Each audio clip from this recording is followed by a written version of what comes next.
ये आकाशवाणी है। विशेष कार्यक्रम के अंतर्गत प्रस्तुत है कोरोना जागरूकता और स्वास्थ्य एवं कल्याण पर आधारित श्रृंखला, जिसे प्रस्तुत कर रहे हैं आकाशवाणी संवाददाता नवीन सक्सेना। इस कार्यक्रम में आमंत्रित स्वास्थ्य विशेषज्ञ हैं डॉक्टर राम मनोहर लोहिया अस्पताल के डॉक्टर विजय जैन। नमस्कार। आज के इस कार्यक्रम में आप सबका बहुत बहुत स्वागत है।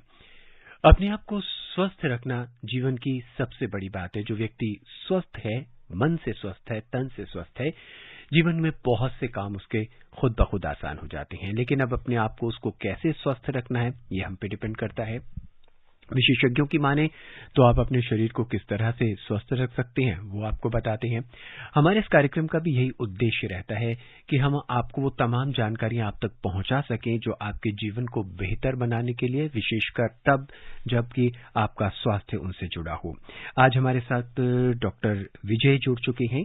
डॉक्टर विजय एक ऑर्थोपेडिक्स हैं और ऑर्थो के डॉक्टर्स हैं, और उनसे आप सवाल पूछ सकते हैं ऑर्थो से संबंधित और खासकर कोरोना और मंकी पॉक्स से संबंधित। डॉक्टर विजय, कार्यक्रम में स्वागत है आपका। बहुत बहुत धन्यवाद आपका। डॉक्टर विजय, कोरोना के मामले दिल्ली में अब फिर रफ्तार नहीं कहेंगे, हाँ थोड़े से बढ़ने शुरू हो गए हैं।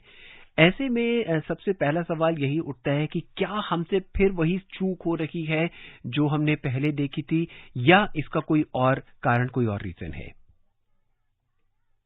मुझे लगता है कि बिल्कुल आपका कहना सही है। जो चूक हमने पहले करी थी, बिल्कुल उसी तरीके की चूक अब हम दोबारा से दोहरा रहे हैं। जैसे कि आपको पता है कि आजकल कोरोना के जो केसेस बढ़ रहे हैं, और उसके बाद जो हॉस्पिटलाइजेशन, जो कहते थे कि पहले माइल्ड डिजीज है, लेकिन अभी हॉस्पिटलाइजेशन रेट भी काफी बढ़ गया है जी। उसका रीजन यही है कि जो हमने जब कोरोना के केसेस कम हुए, उसके बाद हमने कोविड अप्रोप्रिएट बिहेवियर, जिसको एक नाम दिया गया है, उसका हमने पालन ठीक से नहीं किया। जैसे हाथों को ठीक से साफ रखना, प्रॉपर तरीके से मास्क पहनना, सोशल डिस्टेंसिंग मेंटेन रखना, इस तरीके की चीजों को हम एक तरफ से उसको भूलते जा रहे हैं। और जैसे जैसे हम भूलते जा रहे हैं, उसी के कारण जो है ये कोरोना काफी आगे से बढ़ रहा है। आपको तो पता ही है कि देखिए, कोरोना अभी खत्म नहीं हुआ है। अभी जो मुसीबत है वो टली नहीं है। तो लोगों ने वैक्सीन लगवाया, किसी ने 1 वैक्सीन लगवाया, किसी ने 2 वैक्सीन लगाया, किसी ने प्रिकॉशनरी डोज लगाया। तो अगर आप देखें तो जिन्होंने 1 वैक्सीन लगाया या 2 वैक्सीन लगाए, और इन कंपैरिजन टू जिन्होंने प्रिकॉशनरी डोज भी लिया है, तो उन लोगों को ज्यादा कोरोना का इन्फेक्शन हो रहा है, क्योंकि आपकी बॉडी में अभी उस तरीके की इम्यूनिटी डेवलप हुई है जी। तो एक ये भी रीजन है। दूसरा, जो इंटरनेशनल ट्रेवल जो हमारा खुल गया था, उसके कारण भी कोरोना के काफी केसेस जो है बढ़ गए। श्रोताओं, अगर आप इस कार्यक्रम का हिस्सा बनना चाहते हैं, कुछ सवाल, कुछ जिज्ञासाएं हैं आपकी, तो फोन कर सकते हैं 23421764 पर। दिल्ली से बाहर के श्रोता हैं तो 011 जरूर लगाएं। फोन नंबर एक बार फिर नोट कर लीजिए, 23421764। हमारे पहले श्रोता हमसे जुड़ चुके हैं। कार्यक्रम में हमारे बहुत से सवाल हैं, उन पर हम चर्चा करेंगे, लेकिन श्रोताओं के सवाल हम सबसे पहले लेंगे। ठाणे से गुरुनाथ जी। गुरुनाथ जी, स्वागत है आपका। क्या जानना चाहते हैं? सर नमस्कार। नमस्कार। डॉक्टर सर को भी नमस्कार। नमस्कार जी। हाँ जी, ये सर मेरा क्वेश्चन था, ये जो अभी एक जो रिपोर्ट है सर आई थी, उसमें जो फाइजर जो वैक्सीन है सर, उसमें जो लेडीज महिलाओं को दी गई थी, उसमें से 40% महिलाओं का ओवुलेशन या गर्भपात हो चुका है। तो सर ये मतलब हमारे देश में इसको मान्यता, मतलब फाइजर हमारे देश में यूज की गई है, और ये क्या है, इसमें कितनी सच्चाई है सर? Thank you sir. नहीं, ऐसी कोई रिपोर्ट मुझे नहीं लगता कि इस तरह की कोई साइंटिफिक रिपोर्ट अभी अवेलेबल है। और किसी भी वैक्सीन से, कोई भी दुनिया में जो वैक्सीन चल रही है, उससे अभी कोई इस तरह की कोई रिपोर्ट नहीं आई है। और जितनी भी वैक्सीन कोविड महामारी के लिए यूज हो रही हैं, वो सारी की सारी सेफ हैं। उनके ऊपर ऑलरेडी काफी रिसर्च हो चुका है, और अभी आप देखो तो कम से कम 200 करोड़ लोग को वैक्सीन लग चुका है। तो ऐसा कुछ भी नहीं है कि किसी वैक्सीन के ऊपर बहुत सारे मिथ लोगों ने फैलाए हुए हैं, लेकिन कोई साइंटिफिक एविडेंस नहीं जी। हमारे अगले श्रोता हैं दिल्ली से ब्रिजमोहन। ब्रिजमोहन जी, स्वागत है आपका। क्या जानना चाहते हैं? मुझे बूस्टर डोज अप्रैल में। हेलो जी जी, कहिए, हम सुन रहे हैं। डोज लगा दिया था मुझे अभी आखिरी को मैं हॉस्पिटल में बेटे के साथ रह गया था। वो बेटा मेरा बीमार था हॉस्पिटल में, तो मुझे कोरोना हो गया था। तो मुझे अभी इतनी तकलीफ तो नहीं हुई, थोड़ी दिक्कत तो हुई, लेकिन ठीक हो गया हूँ मैं। तो चाहता उसके आगे भी कोई और आगे बूस्टर के आगे भी कोई आगे डोज लगानी का इंतजाम करिए आप, जिससे मतलब आगे फ्यूचर में मतलब कोई दिक्कत ना हो। जी डॉक्टर साहब, बूस्टर डोज के अलावा भी इन्हें क्या कोई और डोज लगानी पड़ेगी कोरोना से बचने के लिए, जानना चाहते हैं? नहीं, कोरोना से बचने के लिए और बूस्टर के अलावा जो प्रिकॉशनरी डोज है उसके अलावा कोई और डोज लगाने की जरूरत नहीं है। इस समय थोड़ा सा फ्लू जो मानसून की वजह से चल रहा है, हो सकता है इनको उस समय वो फ्लू हुआ हो, या अगर कोविड हुआ भी है तो वैक्सीन लगने के बाद कोविड हो सकता है। लेकिन मैंने बताया कि कोविड से बचाव जरूरी है। कोविड होता है लेकिन वैक्सीन लगने के बाद उसका असर बहुत माइल्ड होता है और उससे फेटलिटी रेट हमारा बहुत कम होता है। जी डॉक्टर विजय, प्रिकॉशन डोज का क्या बहुत अहम रोल है? ये एक सवाल है जो गाहे बगाहे लोगों के दिमाग में आता है कि भाई मैंने बूस्टर डोज तो लगवा ली, कोरोना कम हो चुका है, अब प्रिकॉशनरी डोज की कोई खास जरूरत तो है नहीं मुझे, इज इट ओके? नहीं, मुझे लगता है कि आपको अगर आपको कोरोना 2-3 महीने पहले हुआ है, 3 महीने या 4 महीने पहले हुआ है, तो और आपने पहले भी डोजेज ली हुई है, तो आपको प्रिकॉशनरी डोज लगाने में कोई हर्ज नहीं है। आपको लगवा लेना चाहिए। अभी जो केसेस बढ़ रहे हैं, अभी जो वेरिएंट आ रहे हैं, वेरिएंट बार बार चेंज हो रहे हैं, तो डेफिनेटली आपको उससे फायदा ही होगा, कोई नुकसान नहीं। डॉक्टर विजय, आप एक ऑर्थोपेडिक डॉक्टर हैं, हम आपसे समझना चाहेंगे कि कोरोना के बाद क्या हड्डियों के या जोड़ों के दर्द या हड्डियों के रोग या इस तरह के रोग में बढ़ावा मिला है कोरोना के बाद, या केसेस में कुछ कम हुए हैं, कुछ क्या फर्क पड़ा है? नहीं, बिल्कुल। आप ये इस बात को मैं पहले भी कई बार बता चुका हूं कि कोविड रिलेटेड मस्कुलोस्केलेटल मैनिफेस्टेशन ये एक तरह की एक एंटिटी बनके अब ये नई उभर के आ रही है। बहुत सारी ऐसी जोड़ों की, हड्डियों की, उनके मांसपेशियों से रिलेटेड इतनी सारी समस्याएं जो है कोरोना के बाद लोगों को होने लगी हैं, और उनका कहीं ना कहीं डायरेक्ट और इनडायरेक्ट लिंक कोविड-19 से है। और एक बीमारी तो मैंने बताया था आप लोगों को कि कूले किस तरीके से आजकल मरीज हमारे पास आ रहे हैं जिनके कूले संक्रमित हो रहे हैं कोविड-19 के बाद, जिन्होंने कॉर्टिकोस्टेरॉइड लिया या जिन्होंने मतलब बिना डॉक्टर की सलाह के या किसी डॉक्टर ने उनको हाई डोजेज ऑफ कॉर्टिकोस्टेरॉइड दिया, तो उसकी वजह से लोगों को उनके कूले खराब हो रहे हैं, उनके जो हिप जॉइंट्स हैं वो खराब हो रहे हैं। तो और इसके अलावा भी लोगों को बहुत थकान, मांसपेशियों में दर्द, जोड़ों में दर्द, बोन पेन, जोड़ों में सूजन, इस तरह की कई बीमारियां जो है पूरी दुनिया में ही सब जो कोविड के बाद के मरीजों को देखी जा रही है। जी डॉक्टर, चर्चा जारी रखेंगे। बड़ौद से हमारे श्रोता महेश शर्मा जी जुड़ चुके हैं। महेश जी, स्वागत है, क्या जानना चाहते हैं? नमस्कार जी। जी नमस्कार। मैं डॉक्टर साहब को भी नमस्कार बोलता हूँ। जी नमस्कार जी। और आज मैं जानना चाहता हूँ जी, बाजार में बहुत ज्यादा भीड़ है, इसके कारण जो लोग बाग मास्क भी नहीं लगा रहे और ना ही दूरी का पालन कर रहे। अब ये बताइए उनसे बचाव के लिए क्या क्या सावधानियां करें? जी डॉक्टर, देखिए, बचाव तो हमें अपना खुद से करना है। अगर लोग नहीं लगा रहे हैं तो हमें ध्यान रखना है कि हम जो मास्क हमें दिया गया है या जो मास्क हमारे पास है उसको अच्छी तरीके से लगाएं, अपना मुंह और अपनी नाक दोनों को अच्छे से कवर करके रहें, लोगों से दूरी बना के रखें। अगर जरूरत ना हो तो बिना जरूरत के किसी काम के लिए बाहर ना जाएं, अस्पतालों में ना जाएं, रेलवे स्टेशन पे ना जाएं, ऐसी जगह पे जहां पे बहुत भीड़ होती है, त्योहारों में या किसी मॉल वगैरह में जहां पे बहुत भीड़ है वहां पे जाने से बचें। खासतौर पे वो लोग जिनको बहुत सारी कोमॉर्बिडिटीज हैं, जैसे कि वो उनकी एज बहुत ज्यादा है या उनको डायबिटीज का संक्रमण है या और कोई बीमारी जो जिसके लिए वो दवाइयां ले रहे हैं, ऐसे लोगों को मास्क लगाना चाहिए, अपने हाथ अच्छे से धोने चाहिए बाहर से आने के बाद, और एक सोशल डिस्टेंसिंग बना के रखें। जी डॉक्टर विजय, आपके पास जो मामले आ रहे हैं ऑस्टियोपोरोसिस से संबंधित जितने भी हैं, क्या उनमें वो व्यक्ति भी शामिल हैं जिन्हें कोरोना, दो तरह के हुए थे कि जिन्हें पता था कि हमें कोरोना हुआ है और दूसरे व्यक्ति जिन्हें पता ही नहीं चला कि उन्हें कोरोना हुआ भी है या नहीं हुआ और वो कोरोना से पीड़ित थे, क्या उस तरह के व्यक्तियों में भी इस तरह के हड्डियों से संबंधित रोग देखे जा रहे हैं? जी, वो तो नॉर्मल, जैसे ऑस्टियोपोरोसिस तो एक बीमारी है जो मतलब आपको तरीके से होता है कि कोविड से रिलेटेड पेशेंट्स भी हैं, उनको अगर ऑस्टियोपोरोसिस, अंडरलाइंग ऑस्टियोपोरोसिस है, तो उनको ज्यादा रिस्क फैक्टर्स हैं, उनको ज्यादा रिस्क है कोविड रिलेटेड मस्कुलोस्केलेटल मैनिफेस्टेशन का।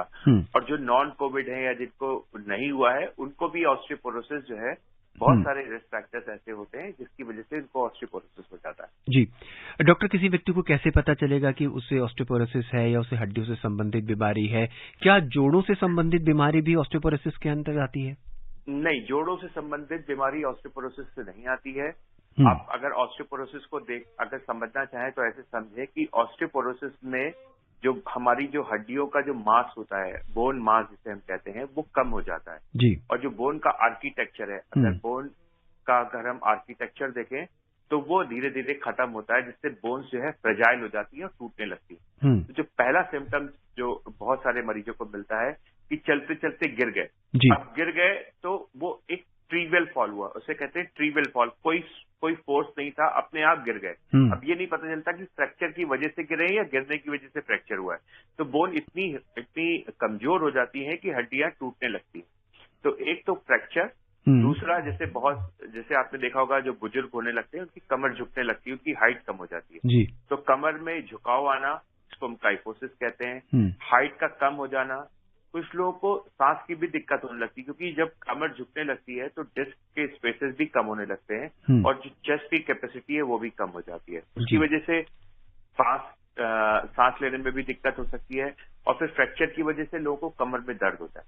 तो इस तरीके के ये जो सिम्टम्स हैं, हाइट कम होना, दर्द होना और फ्रैक्चर होना, ये सब ऑस्टियोपोरोसिस के सिम्टम। जी डॉक्टर विजय, क्या ये उम्र से भी संबंधित है कि ज्यादा उम्र होगी तो चांसेस ज्यादा हैं, कम उम्र होगी तो चांसेस कम हुए? जी बिल्कुल, उम्र से बहुत अच्छा रिलेशन है इसका। एक तो स्पेशली फीमेल्स में मीनोपॉज के बाद ऑस्टियोपोरोसिस बहुत कॉमन है, क्योंकि एस्ट्रोजन की डेफिशिएंसी, जो हार्मोन फीमेल्स में होता है, उसकी डेफिशिएंसी होती है, उसकी वजह से ऑस्टियोपोरोसिस एक बीमारी उनके अंदर आ जाती है।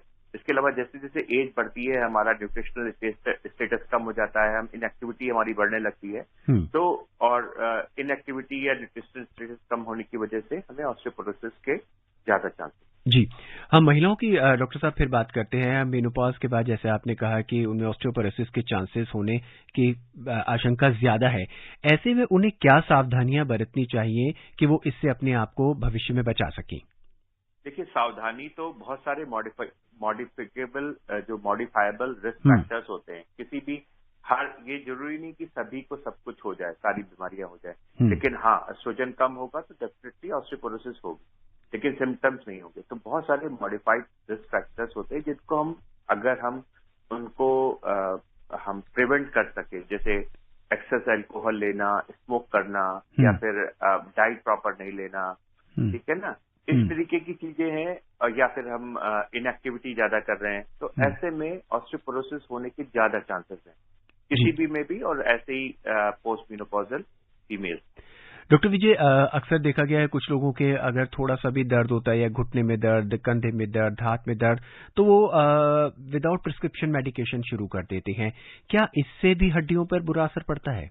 देखिए, पेन मेडिकेशन से तो हड्डियों पे असर नहीं पड़ता, लेकिन बहुत सारी ऐसी मेडिकेशंस हैं जो लोग क्रॉनिकली यूज करते हैं, और उन क्रॉनिक मेडिकेशन की वजह से ऑस्टियोपोरोसिस होता है। जैसे कुछ मेडिकेशन मैं आपको बताता हूँ, जैसे लोग जो मिर्गी की दवाइयां लेते हैं उनको ऑस्टियोपोरोसिस होने का ज्यादा वो रहता है, या जो पेशेंट कैंसर कीमोथेरेपी पे हैं, जो कीमोथेरेपी ले रहे हैं, या बहुत सारे लोग आजकल आपने देखा होगा एसिडिटी के लिए ये पीपीआई लेते हैं, प्रोटॉन पंप इनहिबिटर जिसे हम कहते हैं, जैसे पेंटोसिड ले लिया, या कोई भी पेंटाप्रोजोल ले लिया, या रबिप्रोजोल ले लिया। तो इस तरीके से ये जो रेगुलर सेवन करते हैं उनको बहुत होता है, या जो लोग स्टेरॉइड का सेवन करते हैं किसी स्किन की बीमारी के लिए, ऐसे पेशेंट्स को बहुत ज्यादा ऑस्टियोपोरोसिस का रिस्क होता है। जी, चर्चा जारी रखेंगे। इस बीच दिल्ली से हमारे श्रोता हरदीप सिंह हमसे जुड़ चुके हैं। हरदीप जी, स्वागत है आपका। नमस्कार। नमस्कार नवीन जी। जी नमस्कार। और डॉक्टर साहब को भी नमस्कार। जी नमस्कार जी। जी, हमारा प्रश्न था कि लोग कोरोना प्रोटोकॉल का पालन नहीं कर रहे, मास्क 90 से ज्यादा % लोगों ने उतार रखे हैं, तो लोगों का डर खत्म हो गया है। उनका खौफ खत्म हो गया, यही कहना चाहना था।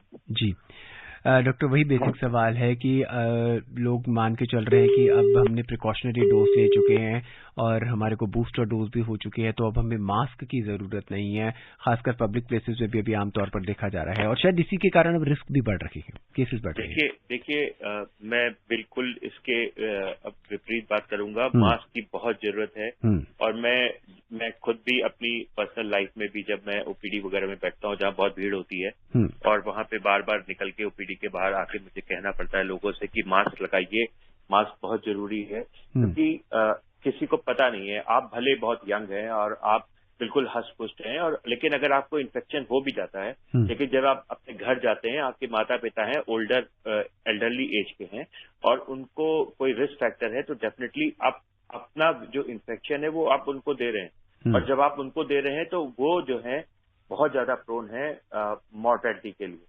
तो मैं सभी से आपके माध्यम से सभी से दरखास्त करना चाहूंगा कि कृपया करके जो कोविड एप्रोप्रिएट बिहेवियर्स हैं, मास्क लगाना, ठीक से मास्क लगाना। मास्क भी बहुत लोग लगाते हैं लेकिन मैंने देखा वो या तो नाक के नीचे होता है या फिर गले में लगा होता है। तो मास्क को ठीक तरीके से लगाना जो हमारे नियम है और उचित दूरी यहाँ बना के रखना और हाथ को सैनिटाइज करना, ये 3 चीजें बिल्कुल नहीं भूलनी है। और मैं इस बात की गारंटी लेता हूं कि अगर सभी लोग इसको बहुत अच्छे से फॉलो करेंगे तो कोविड का नामो निशान मिट जाएगा। जी श्रोताओं, अगर आप इस कार्यक्रम का हिस्सा बनना चाहते हैं तो आप फोन कर सकते हैं 23421764 पर। दिल्ली से बाहर के श्रोता हैं तो 011 लगाना ना भूलें। डॉक्टर विजय आज हमारे साथ हैं जो एक ऑर्थोपेडिक डॉक्टर हैं। तो आप किसी भी तरह के प्रश्न जो हैं कोरोना से संबंधित, हड्डियों से संबंधित, जोड़ से संबंधित, हड्डियों के दर्द से संबंधित, आप उनसे पूछ सकते हैं। बिहार के पूर्णिया का रुख करते हैं, वहां से मोहम्मद मजहर अपने सवाल के साथ हमसे जुड़ चुके हैं। मजहर साहब, स्वागत है। हाँ नमस्कार सर। नमस्कार। और डॉक्टर साहब को भी नमस्कार। नमस्कार जी। सर मेरा एक सवाल था, कोविशील्ड, कोवैक्सीन और कोरवे जो अभी वैक्सीन आया है तो इनमें तीनों में कितना प्रतिशत का ये पावर डाला गया है, ये आप बताएंगे? जी डॉक्टर। नहीं, ये तो मेरे लिए बता पाना मुश्किल है कि कितने परसेंटेज का पावर डाला गया है। जितनी भी वैक्सीन हैं आज की डेट में, जो भी वैक्सीन अवेलेबल है वो सारी की सारी कोविड के लिए इफेक्टिव है और उसका जो सीरो कन्वर्जन है वो बहुत ही अच्छा है। डॉक्टर साहब, प्रिकॉशनरी डोज की बात हो रही है, मन में ये भी सवाल आता है कि प्रिकॉशनरी डोज की भी एक सीमा होगी, एक लिमिट होगी और उसके बाद एंटीबॉडीज जो है कम हो जाएंगी। क्या फिर हमें एक और डोज लेने की जरूरत पड़ सकती है? देखिए, अगर इसी तरीके से कोविड बढ़ता रहा, अगर लोगों ने कोविड एप्रोप्रिएट का फॉलो नहीं किया तो ये जरूरी हो जाएगा और शायद सरकार के लिए भी ये मजबूरी हो जाएगी कि हमें एक और प्रिकॉशनरी डोज लगाना पड़ेगा। मैं फिर आपके माध्यम से सभी लोग को कहना चाहता हूं कि कोविड एप्रोप्रिएट का प्रोटोकॉल का पालन जरूर करें। ये आपके स्वास्थ्य से संबंधित नहीं है, देश की इकोनॉमी से भी संबंधित है। आप जितना बीमार पड़ते हैं उतना ही देश के ऊपर, आपके परिवार के ऊपर उसका बोझ पड़ता है। सभी लोगों से मेरी बार बार एक ही गुजारिश है कि कोविड एप्रोप्रिएट बिहेवियर जो है उसका सही से अनुचित तरीके से पालन। गाजियाबाद के लोनी से हमारे नियमित श्रोता मोहम्मद यामीन हमसे जुड़ चुके हैं। आइए जानते हैं उनकी क्या जिज्ञासा है, क्या प्रश्न है। यामीन जी, स्वागत है आपका। सर नमस्कार जी। नमस्कार। विजय सर को भी नमस्कार। नमस्ते यामीन जी। सर मैं यामीन भाई, रेडियो वाला, सिरोड़ी लोनी जिला में। जी सर मैं जानना चाह रहा था, आजकल जैसे कि वायरल चल रहा है, जुकाम, खांसी, बुखार है, और तो इसमें हम कई दिन के बाद टेस्ट कराएं जिससे हमें जानकारी हो सके हम कोरोना से संक्रमित हो गए क्या ऐसे वायरल से। डॉक्टर, कितने दिन बाद टेस्ट कराया जाए अगर आम खांसी, बुखार या जुकाम है तो, ताकि पता चल जाए कि कोरोना है या नहीं? देखिए, आपको अगर 2 से 3 दिन से ज्यादा अगर आपको बुखार आ रहा है और घर के और लोग भी उससे संक्रमित हो रहे हैं या फिर आप किसी ऐसे व्यक्ति के संपर्क में आए जिनको कोरोना पॉजिटिव था, तो आपको फिर टेस्ट करा लेना चाहिए। जी डॉक्टर साहब, कोरोना के साथ साथ एक और खतरा भी अब समझ में आ रहा है, हम समाचार पत्रों में पढ़ रहे हैं, वो है मंकी पॉक्स। क्या है ये मंकी पॉक्स? अच्छा, ये जो मंकी पॉक्स है ये जो है एक ज़ूनोटिक बीमारी है। ज़ूनोटिक का मतलब ये होता है कि ये बीमारी एनिमल से ह्यूमन में आती है। जी।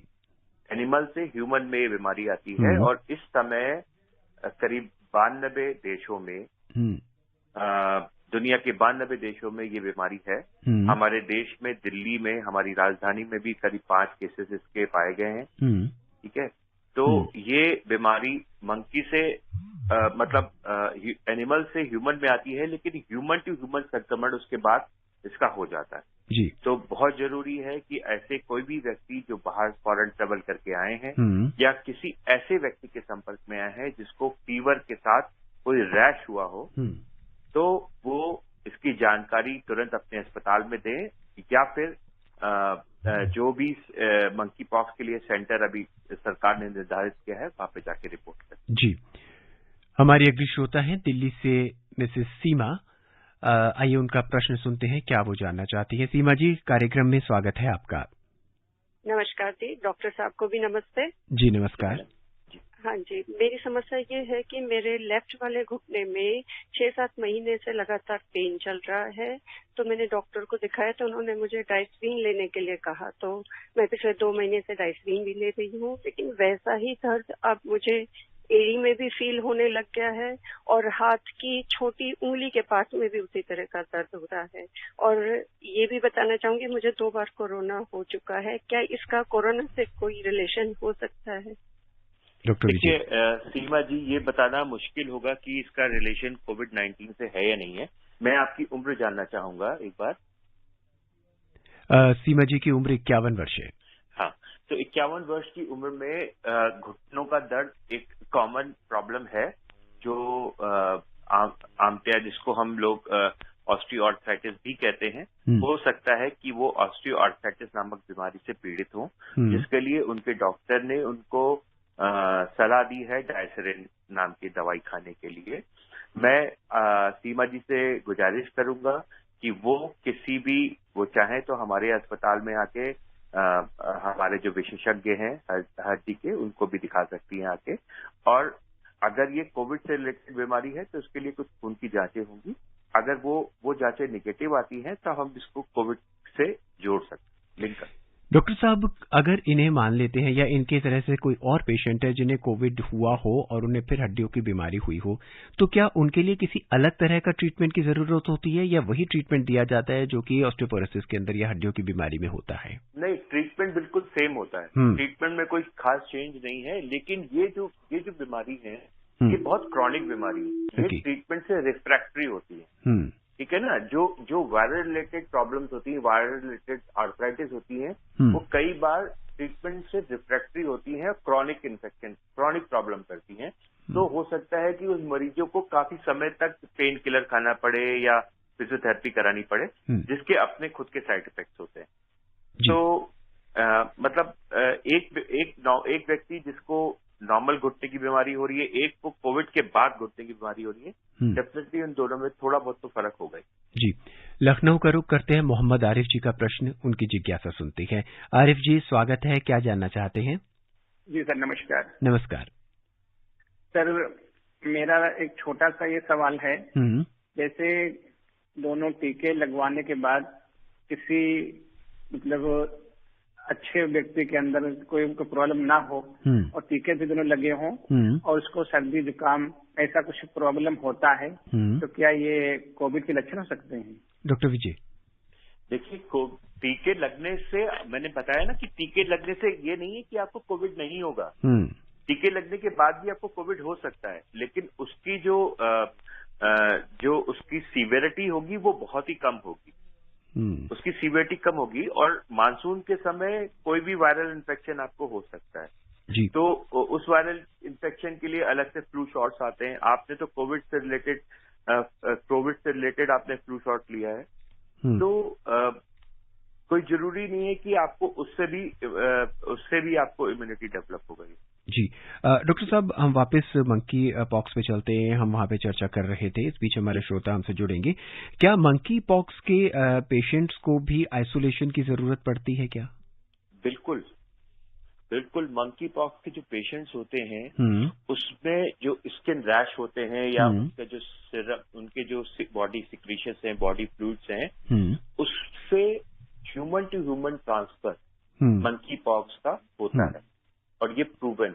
जी। तो ऐसे में बहुत जरूरी है कि जिसको भी मंकी पॉक्स के लक्षण हैं या मंकी पॉक्स कंफर्म हुआ है, उसको कम से कम 2 से 4 हफ्ते तक आइसोलेशन में रखना पड़ेगा। तो एक अवधि है जो कि 2 से 4 हफ्ते तक आपको अलग रहना है। डॉक्टर साहब, ये फैलता कैसे है? क्या कांटेक्ट किस तरह से फैलता है? Is it airborne?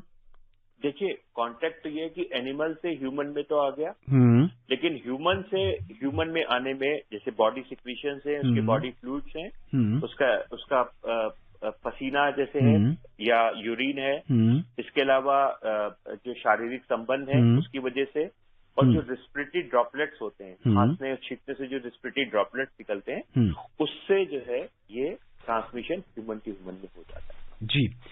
डॉक्टर साहब, एक सवाल और भी है कि घुटने में खटखट की आवाज आती है, ये हमारे एक श्रोता हमसे जानना चाहते हैं, और पैरों के तलवे में भी भयंकर कहते हैं कि दर्द बहुत होता है जबकि पैर जमीन पर रखा नहीं जाता। ये एक महिला है, उम्र इनकी 45 वर्ष है। क्या हो सकता है इनको? क्या देखिए, घुटने में आवाज आना एक स्वाभाविक आवाज आती है, कोई ऐसी उसमें वो कोई बीमारी से उसको नहीं जोड़ सकते। कभी कभी एक साउंड जिसे हम कहते हैं क्रेपिटस साउंड, जो कि हमें एक फीलिंग होती है, एक फीलिंग जब हम एग्जामिनेशन करते हैं उसको फील करते हैं क्रेपिटस को, that crepitus may be abnormal, और वो एक साइन होता है ऑस्टियोआर्थराइटिस का। इसके अलावा जो उनके तलवे में जो प्रॉब्लम हो रही है, बहुत सारे लोगों को तलवे में प्रॉब्लम होती है। उनको सुबह जब उठते हैं तो मॉर्निंग में उठने के बाद पहला कदम भी उनको जमीन पे नहीं रखने को पड़ता है, तो उस बीमारी को हम लोग यूजुअली प्लांटर फेशियाइटिस कहते हैं। और ये जो बीमारी है, ये एक सेल्फ लिमिटिंग बीमारी होती है। कभी कभी जब इससे आराम नहीं आता है तो फिर मरीजों का उपचार कुछ दवाइयों से, कुछ फिजियोथेरेपी से के माध्यम से, या फिर कुछ इंजेक्शन के माध्यम से किया जाता है। तो मैं आपके जो सवाल पूछ रही हैं मैडम, उनसे रिक्वेस्ट करूंगा कि वो अपने आसपास के किसी अस्पताल में जाके किसी डॉक्टर को दिखाएं, हड्डी रोग विशेषज्ञ को दिखाएं और अपना इलाज कराएं। डेफिनेटली वो ठीक हो जाएगा। डॉक्टर साहब, ये पैरों की जो तलवे की बीमारी है जो ये बता रही हैं, क्या इसके लिए भी हमें ऑस्टियोपेरोसिस डॉक्टर के पास, ऑर्थोपेडिक डॉक्टर के पास ही जाना पड़ेगा? बिल्कुल बिल्कुल बिल्कुल, इनके लिए ऑर्थोपेडिक डॉक्टर के पास ही जाना पड़ेगा। जो तलवे की बीमारी ज्यादातर, वैसे तो तलवे की जो बीमारियां होती हैं, दर्द होते हैं, उसके बहुत सारे रीजंस होते हैं, लेकिन मेजॉरिटी ऑफ जो प्रॉब्लम्स हैं वो ऑर्थोपेडिक से रिलेटेड होती हैं, और उसके लिए इनको जो अस्थि चिकित्सा विशेषज्ञ है उसको दिखाना। जी। डॉक्टर साहब, एक और श्रोता हमसे जुड़ चुकी हैं, बहुत संक्षेप में उनके जवाब चाहेंगे। बलरामपुर से रिंकी जी, स्वागत है। बहुत संक्षेप में अपना सवाल पूछिए। हाँ सर, मेरा प्रश्न ये है, पहले तो नवीन सर आपको जन्माष्टमी की और सारे सबको हार्दिक शुभकामनाएं। सर, मेरा प्रश्न ये है, जैसे सर हम मंकी पॉक्स के बारे में सुनते हैं, और जो दिल्ली के मुख्यमंत्री अरविंद केजरीवाल, उन्होंने मास्क पहनना शुरू कर दिया, तो हर एक राज्य ऐसा क्यों नहीं करते ताकि जो मंकी पॉक्स है उससे हम लोग बच सके? ऐसा क्यों सारे राज्य नहीं करते हैं? जी। डॉक्टर साहब, वही है, सलाह देना ही है कि हर किसी को मास्क पहनना चाहिए।